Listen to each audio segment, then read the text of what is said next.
Eesti Tervishoiumuuseumis avati üks väga huvitav näitus teemal, mis meid kõiki puudutab.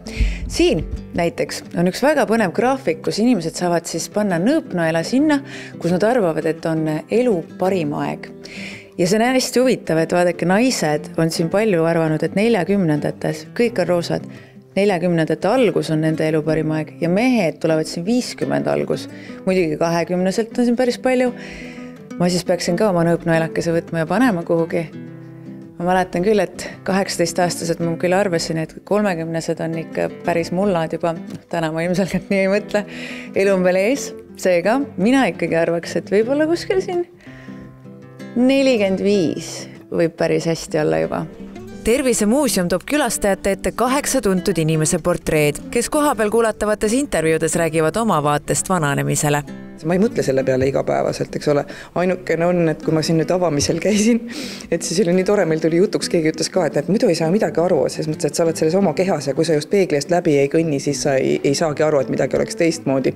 Võib-olla vahest mõned liigesed kusagilt annavad teada, kui pikemalt oled istuma jäänud.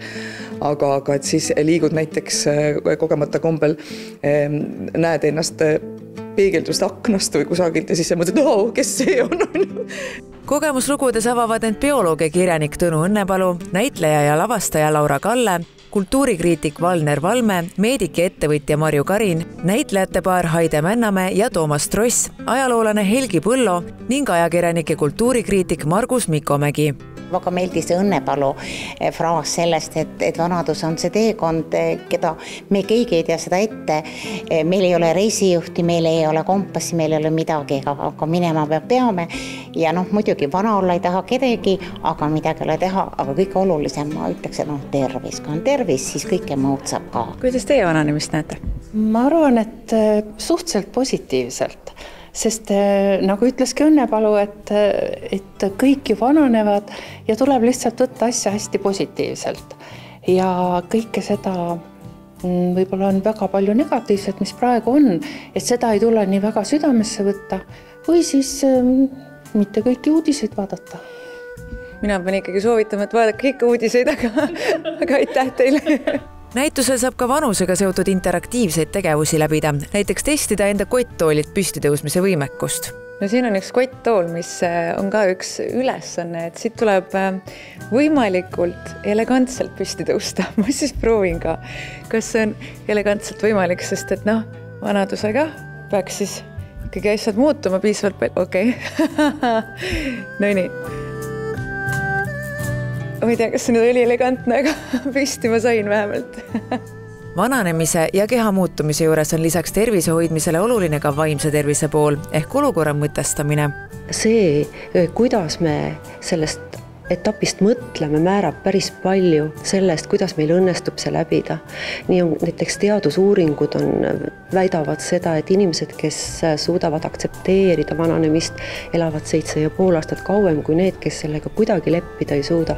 Need inimesed siin ei ole mitte ainult kuulsad, vaid tõesti nad on enda jaoks vananemise teema nii sügavalt lahti mõtestanud, et neid võib lausa teraapiliseks pidada, neid intervjuusid ja ka nende kirjalikest esseedest välja nopitud tsitaate. Näituse tarbeks oli ka lastelt tsitaate küsitud, kuidas nemad näevad eakamaid inimesi.